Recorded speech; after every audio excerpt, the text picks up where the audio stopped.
Thank you. So next up we have Alison from Aberdeen. Hello. I don't think I can top Jean though. She's Jean, you're my heroine. And there's nothing wrong with the word heroine. You know, it means a woman who's brave. A lot of these words are getting changed now, and it's also part of erasing women. The reason that words change meaning over the time, it's not never men's words. It's always women's words that change meaning, and they always become less. So, Jean, you're my heroine from Aberdeen. I'm hoping, you know, it's in the blood, and I can you know, do you proud as well. So I came down on the train this morning, and poetry seems to be a theme. So I wrote a poem. Oh, sorry, I need to stop moving. I wrote a poem on the train this morning, but I just want to give a bit of background as to why I wrote that poem. So I've had a lot of difficulty with the men in my life, in that every single one has let me down in some way. And I want to tell a story about my very first experience of having men in my life who let me down who I wasn't related to. And that was when I was 13 and I was going on a school trip. And one of the men who let me down in my life was my father, who seemed to think when he left me and my sister and my mother for a 19-year-old that he then had no financial obligation for us. So we grew up in poverty.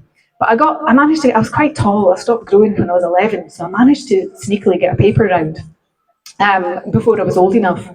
And I saved up my money, and my mum worked really hard to save up money and was able to pull the money together only just for this school trip, for my first trip abroad. And we were going to the Netherlands on a ferry. And on the way over, so I was this tall.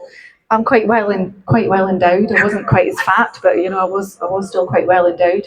And we were on the disco deck, and some men started coming over and chatting us up. Now, these men were in their 30s and their 40s. And I said to them, we're school children, we're only 13. Did that stop them? Now, the teachers that were on this trip with us were men. We didn't have any women teachers on the trip with us, it was just men. And what did? They come over and told us off for talking to these men. So we went and sat at a different table. And a bit later, one of the men came over and started, you know, asking us up to dance. And I said to him, will you piss off? Because I was worried about getting into trouble. And then the teacher came over and told me off again. I told you to stop speaking to those men. There were 3 men on that trip who were meant to be safeguarding us, and they told us off because these men were sexually harassing 13-year-old girls who they'd been told were 13. So that was a very early experience of mine, and it kind of just went downhill from there on. So I wrote this poem, and it's for all you women out there, and it's especially, I've called it organised women, so especially for the unions as well, you know. Okay, sorry, I'm a bit nervous because I've not done this before. What scares a man the most? Is it the darkness of a winter night? Is it that lump in his groin that's not quite right? Is it coming home late without a valid excuse? Is it that bet he just placed if he turns out to lose? Is it that letter that might be the draft? If you think it's any of these things, you're being daft. It's us here today that scares him quite plain. What might those women say to bring down my domain? Women talking is fearful and should not be allowed.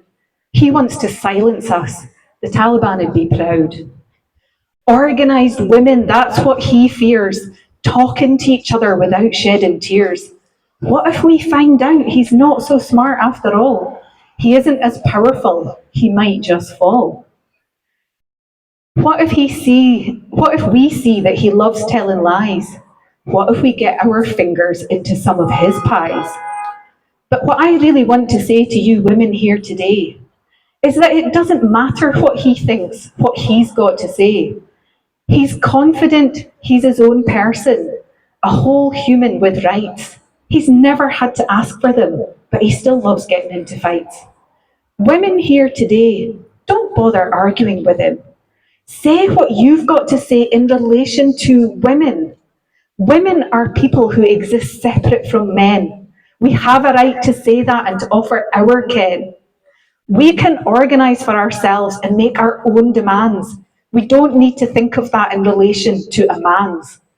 Turn to your sisters, they're your support. Hold on to her hand and build your fort. Organised women have power to be felt, and organised women will get the men telt.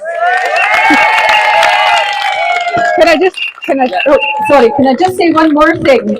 So it's my son's 24th birthday today.